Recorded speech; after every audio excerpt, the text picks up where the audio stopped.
right, salute, salute. Barack you, bless you, bless you. Hope you having a ultra good day. Hope nothing but the best for you.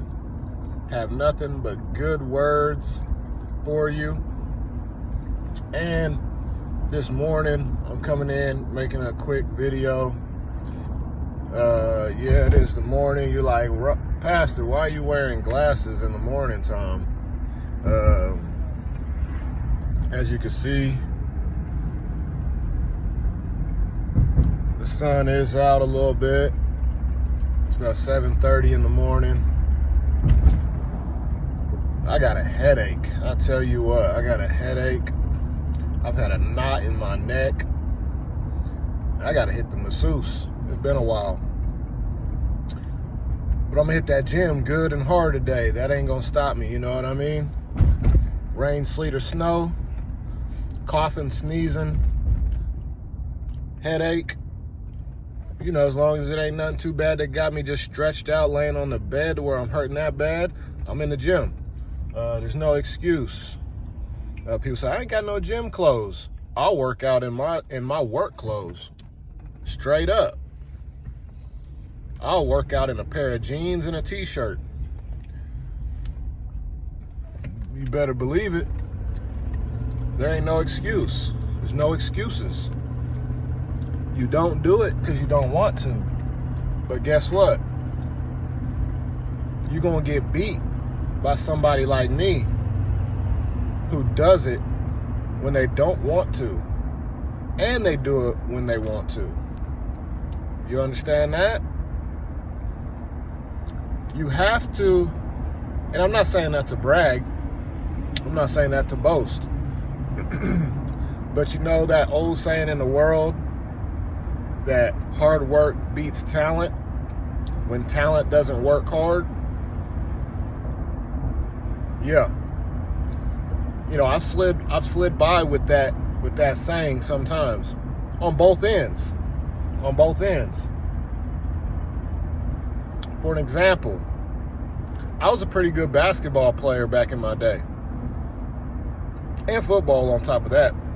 Better at football, but I like basketball more, in a sense. So, you know, my talent at the school I was at a 4A high school, graduating class of around 350. Small school, right? Small town. And I come from a little bit bigger town whose graduating class was about double that. I was at a 5A high school. And I left there after my sophomore year. I was starting on the, JV team. Oh, no, take that back. No, it wasn't. JV, no. Freshman year, I played. And then sophomore year, actually, I didn't play.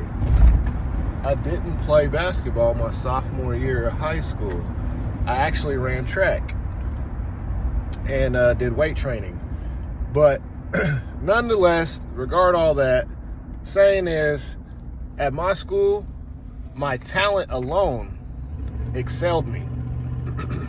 My talent alone excelled me. I averaged almost 20 points a game, about 19 points a game. Almost a double-double every game. A lot of double-double games. Almost some triple-double games. And my talent alone at that school, I was able to do great. But then when I got to college, and because I didn't put in the extra work, right, when talent doesn't work hard, I tried to just go off my talent and do a little bit of couple extra shots and dribbles, skills and whatnot, you know, after practice and on some weekends and stuff like that. But nothing too serious to really push and work hard to get to that next level, right? Which was what I was going for overseas and possibly NBA.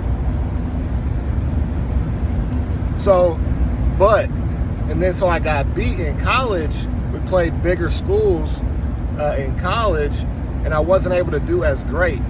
You know, I was scoring like 15 points against, you know, big colleges with like Division I type players at some of the schools, and you know, and whatnot. I still went to a smaller Christian college for basketball, but none. Regardless of all that, if you don't work hard and smart, get your, you know, we're talking basketball, so we'll just stick with basketball. If you don't get your court IQ up, your court IQ isn't superior, and you don't work hard physically, so there's a physical aspect and a mental aspect, and it's like that with all things almost. There's very few things you can just work hard with your hands at, and that's enough. Most things you have to use your brain as well. So hard work will beat talent when talent doesn't work hard. Because there was a couple guys that outworked me on the defensive end, right? There wasn't really nobody that could just score on me like that when I really tapped in and played defense. But on the other end, whenever I was on offense, when I had the ball, the team was able, one or two guys was able to tap in and shut me down sometimes. And granted, they weren't better than me. They were not better than me. Their defense wasn't better than mine, but it was up to par because they were working hard. They had worked hard and watched film good and watched me on film, so they knew what to do. You know, they prepared. The 5 P's you hear in the world. Proper preparation prevents poor performance. And that's also true as a proverb. You know? So, Saints, I'm just coming in here, giving you a little morning daily bread, something to think about. We are in a spiritual battle. So someone who prays hard is gonna outshine someone who could be more spiritual than them, could know the word more than them, could have a position to seem higher as a pastor or something like that, higher than them. But yet that prayer warrior that works hard, that prays hard, and that studies that word hard, because out of their love for the Most High Yah, in the eyes of the Most High, he's shining. He may be outworking the pastor. I know a lot of times in churches that I sat in, I feel like I knew the word and had better understanding than the pastor did. It was amazing. It's like, how am I just a normal sheep out here in the stands, got more knowledge and understanding than the pastor? Well, it's because I put in the work in the word.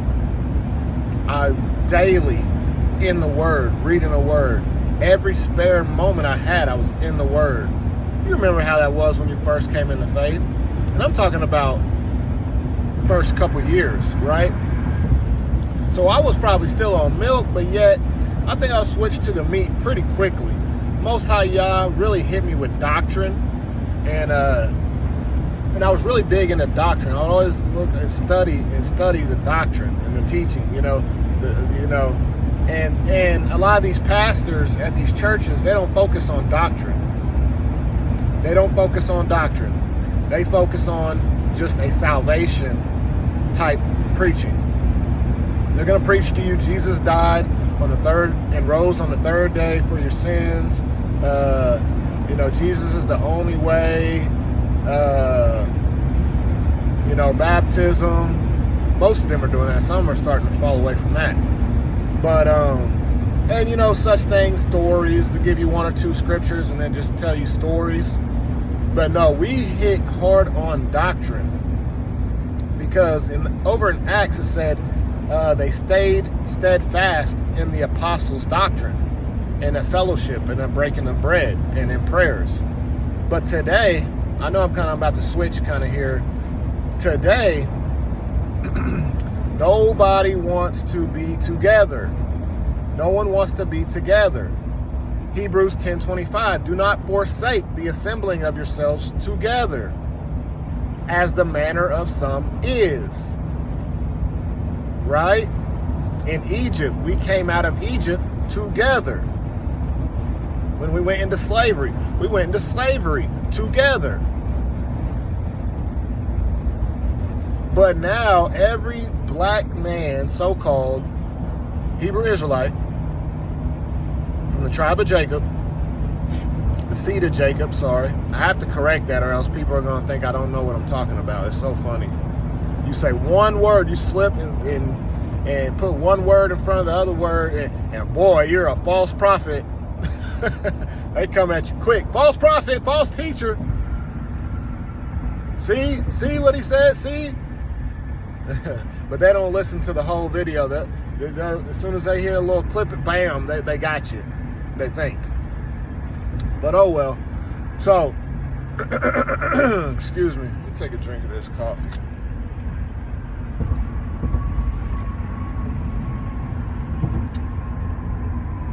So, saints, I hope you get something from this. Hope you're getting some understanding, some knowledge, some wisdom, and able to apply it. And after that, teach someone else, show someone else. Reach one, teach one. You know the old saying, reach one, teach one.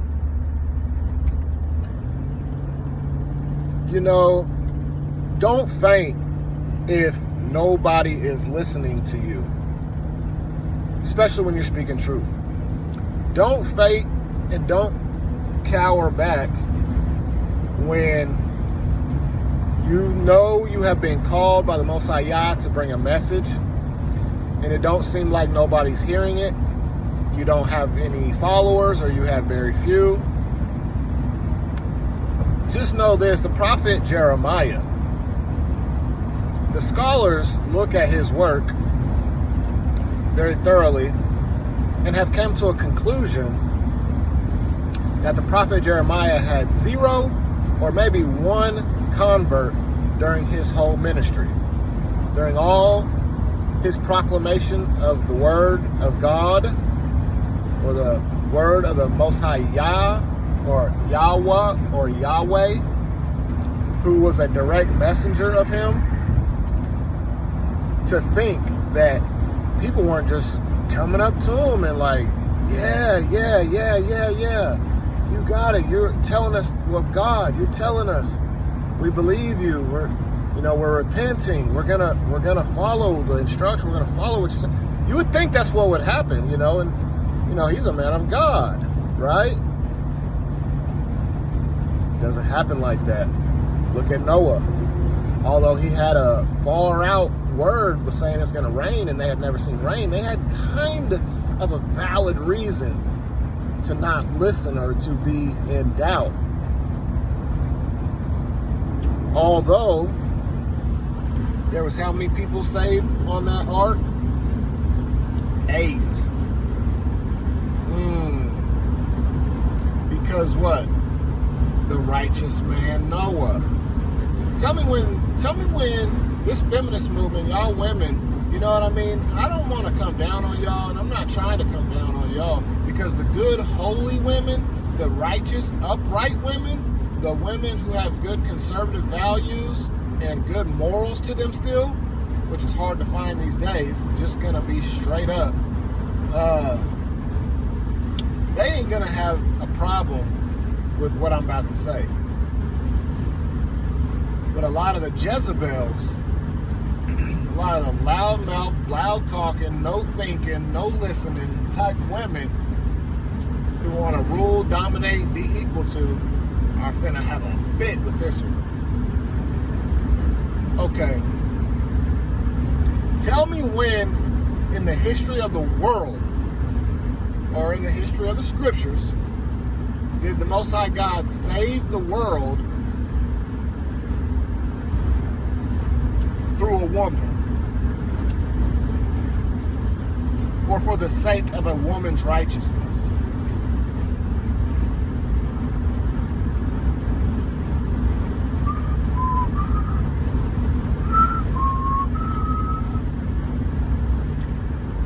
I can give you one instance.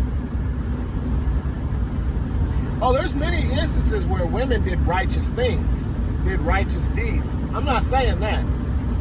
That's for sure. We know Rahab the harlot, who hid the spies so that Israel could come into the land. And she was written down in the faith chapter, Hebrews chapter 11, as a great woman of faith, an example. Okay? So we're not saying that. I'm saying save the world or saving the Israelites. I can give you one example. But I can give you, oh my goodness, I just seen a hoarder. This woman's car was just filled. The back seats filled all the way up to the windows, and the passenger seat filled up to the window, right at the bottom of the window, with top of the door, bottom of the window, me, full of junk. That is disgusting. You know, there's mice in there, there's roaches in there, there's bugs all in there. Stank in there. Oh my goodness. I don't know how people do that. How are you such a hoarder? You just don't throw nothing away. You're just lazy. You think you're gonna use that piece of paper from that mail that you got? You're gonna use that Wendy's cup that you got and you've been holding it in your car for 2 weeks? You're not gonna use it. Throw it away. Oh my. Sorry for that distraction, but I saw that. That's so wild to me. I do not understand that at all. But I can give you numerous reasons of the men that saved this world, you know, through their righteousness and gave restarts to the world and to mankind and to Israel, namely. One time you can name, if you go back up to a righteous, a beautiful woman of Israel named Esther. Esther was righteous. Okay? We know that and we see that.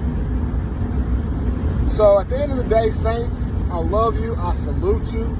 I hope you're the best. I hope you gained something from this. I know I was kind of all over the place in a couple different things.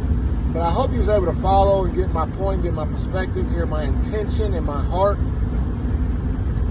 And I hope the Most High makes his face to shine upon you today. And please, if you could, like the video, share the video, subscribe to the channel, leave a comment. Tell me something, people. Tell me something. Okay? You want to hear me talk about certain views politically, economically, religiously, whatever it is, put a comment or email me. I'm not sure if my email's there, but I'll get it up there. So I love you, saints. And I hope you have a Barak day. Shalom.